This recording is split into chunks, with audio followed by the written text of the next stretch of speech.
Hi, I'm Kevin Konecny, the Assistant Provost for Student Success here at the American University of Ras Al Khaimah.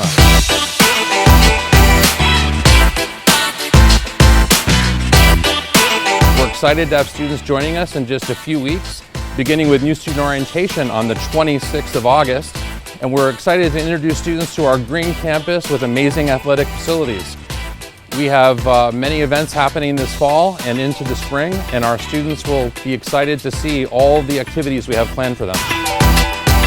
In addition to having beautiful campus and facilities at the American University of Ras Al Khaimah, we have lots of clubs and student organizations. Students can get involved in student government, and if we don't already have a club or organization that meets your needs, students can come together and start their own. It's important for students to get involved on campus because future employers will want to see how you were involved outside of the classroom. By being in a club or organization, you'll show future employers on your resume that you learned how to put into practice what you learned in the classroom.